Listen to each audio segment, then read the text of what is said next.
Hi everybody and welcome back to my channel.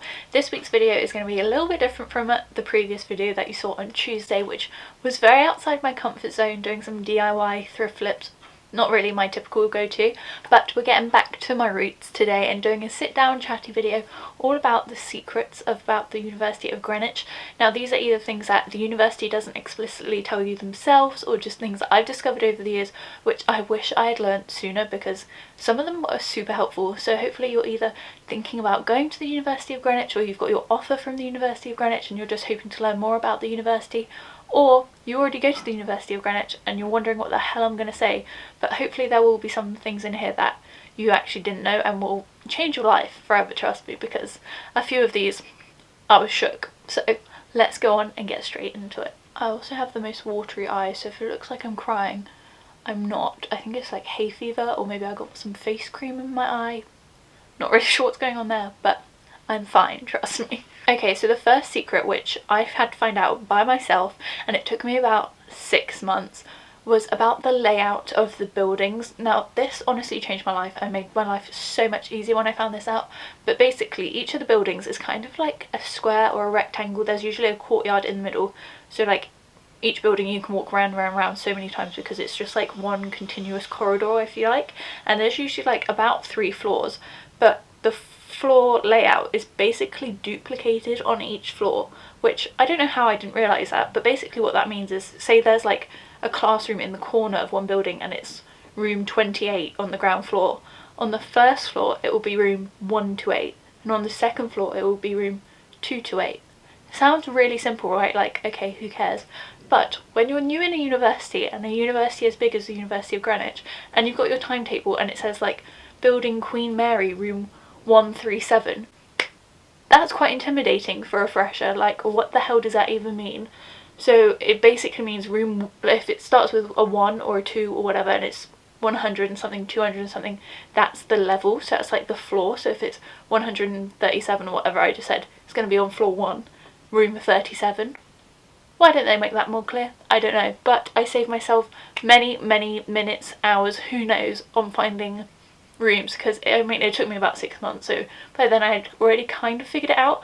But when room changes or whatever, you know what it means, you know where it is, and it's so handy to help you, because obviously the rooms go around in like chronological order or like numeric order, so it's like 1, 2, 3, 4 all the way up. So it's not like rocket science to find your floor, because you would just go round and round, but the amount of times I ended up going round and round and round and round, this tip definitely helped. And I don't know why it's not made more obvious or like written anywhere on your fresher pack, but that's something to know if you're trying to find your classroom.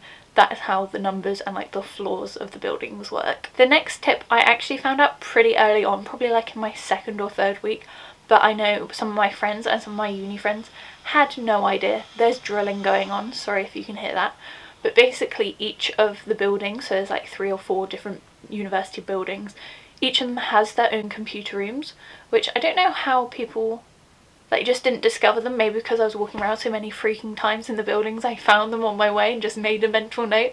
But people were always going to the library to use computers or like find desk space or whatever, which is fine, but it does mean you have to like leave the building to go to the library, which is on another site, and then come back. Whereas I would probably just stay in the same building. If I had like multiple lectures in the same building, I would go to the computer room of that building. But yeah, they're usually on like the 1st or 2nd floor, again duplicated on each. I don't think there's usually computer rooms on the ground floor, but there's usually like pretty good decent amount of computers and desk space and like group little hub things that you can sit around as well if you're doing group work.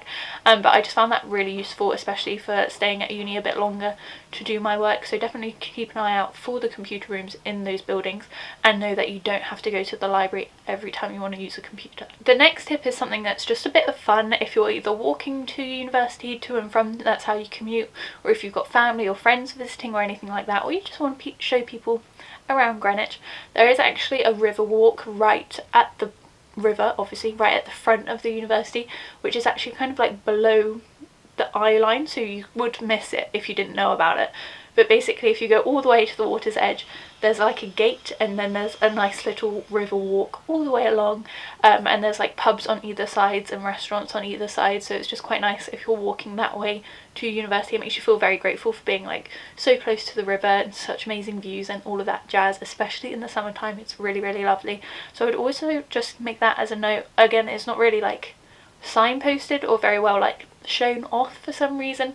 I think just because it is quite a narrow path, they don't want all of the students walking down it or anything, but definitely keep your eye out for it if you are going to the University of Greenwich, or you just want a different route to walk or what have you, more scenic route. That's definitely something that I would recommend doing because it's so pretty. The other thing which I was shook was, I don't know if they still do this, but the University of Greenwich has its own bookstore. It's called the John Smith Bookstore, and it's right at the front, so if you're on like the Greenwich town side between the gates, it's like literally right there as you enter, and they usually give you a gift card when you start, or at least they did when I did, and it was called an Aspire card, and they gave you £200 on that card to buy like books and things.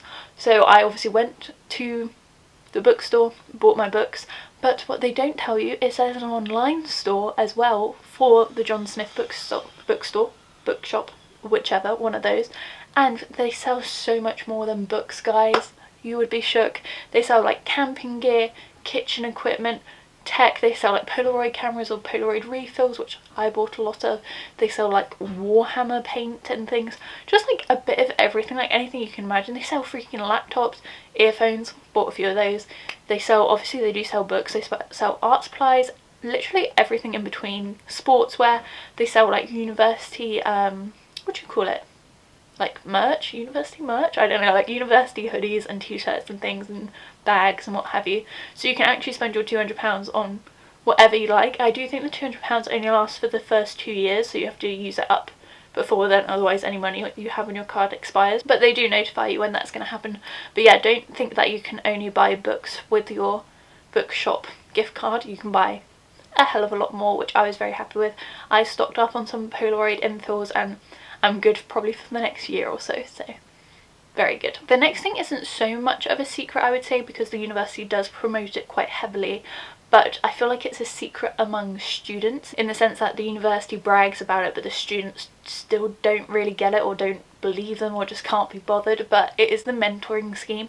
I've mentioned this a couple of times in my previous videos, I think, but basically what the mentoring scheme is, you apply with the university to be part of the mentoring scheme, and they pair you based on your course and what you're hoping to be in the future. You have to fill out like a little questionnaire, I think, and they pair you with someone from the industry, and basically that person could be anyone obviously, and may not be exactly linked to your industry, but will have had some experience or know people or have a network within that industry that you're interested in.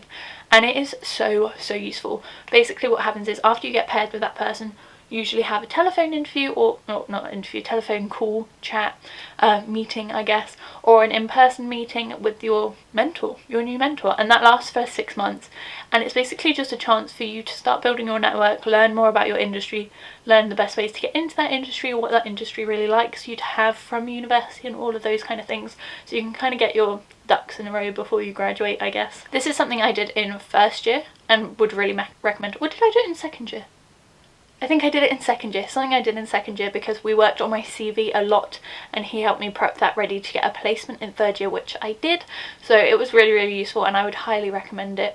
Just, I have that contact for life now, do you know what I mean? Like moving forward, I have someone that I know in London that's in the industry, so if you're getting into an industry which you know nothing about, or you know no one in the area that you're going to, I would definitely recommend looking into the mentor scheme. It's nothing too laborious, like you just show up maybe like every 2 weeks, every week, whatever works for you. You and your mentor really kind of lead the program, so the university doesn't really have much input with that. It is kind of led by you as a university student, or by your mentor, but I would hugely recommend it.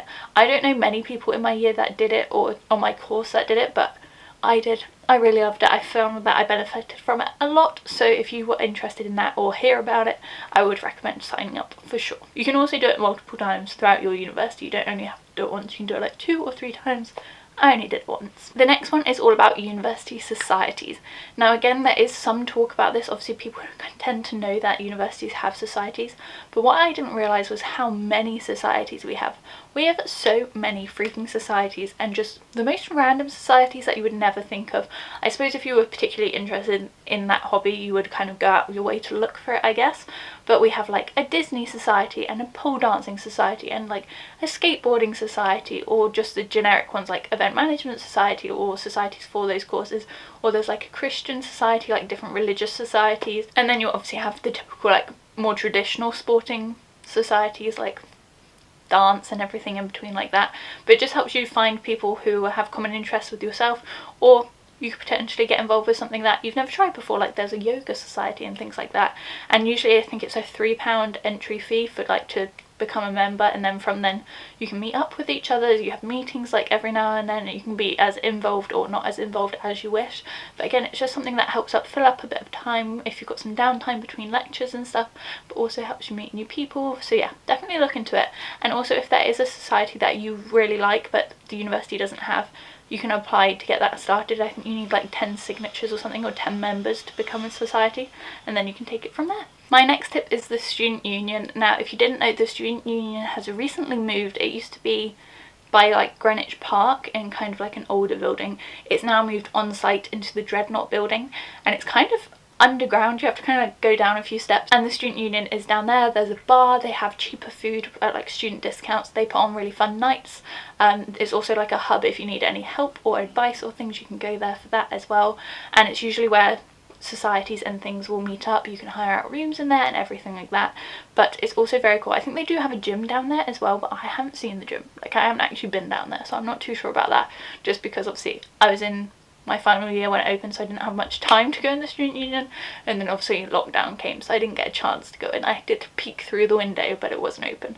But it looks really cool down there, but it has moved, so it's all brand new and spanky and very, very cool. So I definitely recommend that you go check that out if you haven't already, or if you haven't heard about it. But yeah, it's very new, very cool, very exciting. My next little secret is so helpful, and I find that some lecturers talk about it but some lecturers really don't, and I really wish they would, because it's just very useful to know. But usually your course, no matter what it is, will have a Facebook page, have its own dedicated Facebook page, or even like specific to the year or the class, what have you. Usually it tends to be more a generic course Facebook group, but you can sign on to become part of that, ask to join in, and I think the leader of the page, so usually the course leader or one of the program leaders, will allow you into that, and basically they just update you with like current news, current things that are going on in the university or with your course, or just news articles from journal articles and things like that, just things they found interesting. And it's really, really helpful if you are looking to kind of further your education that little bit further and kind of keep up to date with current day things going on within your industry, and also just figure out who else is on your course, see who you know, who you don't, who you could know. Or when people post about like sharing rooms and rooms to rent and furniture's that's selling, or like books that they're selling to do with the course, and usually you can stay within that course after you graduate. So I'm obviously still a member of that group even though I've finished at the university, which means I'm now like an alumni, I guess, but it means that people can ask me for help. The younger years can seek advice from the alumni, and if I ever have a job in that industry, I can post a new opening on there and help people get work experience and things like that. So it's just a really, really useful page to have, which I would definitely recommend you check out if you haven't already. My last little secret is definitely a secret that the university keeps, definitely not one that I keep, because I've probably mentioned it about 4 or 5 times on my channel now, but it's all about the student bursaries. Guys, the university is giving you free money. Look into the bursaries, please. So I'm actually on the higher achiever bursary, or at least I was when I went to the university, and I managed to qualify for that because I had ABB at A levels. I know they do numbers now, I'm not sure what that the equivalent to that is, but basically I got ABB at A level, which meant I got it in my first year. Then I had to get a first in my first year to get it in my second year, which I did. I then had to get my first in my second year to get it in my third year, which I did, which was very lucky. But there were quite a few people on the high achieve bursary. It wasn't like hush hush or anything, it wasn't like only the elite, like quite a few people were on it, but they didn't tell me about it. So I qualified for it, but they didn't tell me that I qualified for it. So at the end of the year someone mentioned that they were on it, and I was like, oh yeah, but you need AAB for that, right? And they were like, no, you need ABB, which I was shook. So I emailed them, was like, excuse me, I should have got £2,000 and I didn't, kind of thing. Obviously I was more polite to that than that, and they were like, oh sorry, here's your money, and they just sent it to me in one lump sum and basically told me that I qualified from now on, which was great. But after telling my housemate, she realised that she qualified for it too and they hadn't told her. So obviously the university's not going to brag about, hey, we have free money for you, come get it. Basically you kind of have to have a bit of know-how and a bit of, what's the word, initiative. A bit of initiative to look into it yourself, see what bursary you qualify for and see how you can get it, basically. Because obviously London is very expensive, Greenwich is very expensive, so if you can get any help with that, I'm sure everyone would appreciate it. And they do have a fair few bursaries which you can find online, as well as scholarships and things which apply for like a load of different people's backgrounds or different circumstances or just achievements and things like that. So I would definitely recommend looking into it. It's just a great way to get some help paying for all of those nasty fees you've got coming away, and just a little helping hand from the university, I guess, but obviously one that they're not too willing to offer if you haven't done the research. But yeah, that is all of my tips, tricks, secrets about the University of Greenwich, which they keep on the down low, or students keep on the down low, or just aren't really publicised, which definitely should be. They're all things which I found super helpful throughout my 4 years at the University of Greenwich, and I'm sure there are a few more that I could think of. So if you can think of any more, if you're a student, leave them down below. But if you would like a part 2 of this, I can definitely rack my brain to try and find some more, or speak to some friends and colleagues and things, see what they found really useful, which the university didn't tell them. So if you did like this video, please hit the thumbs up, and don't forget I am posting 3 videos a week, so if you are sat at home a bit bored looking for some more content to watch, hit that subscribe button down below, because another video will be coming to you on Sunday. Thanks very much for watching, and hopefully I'll see you really soon.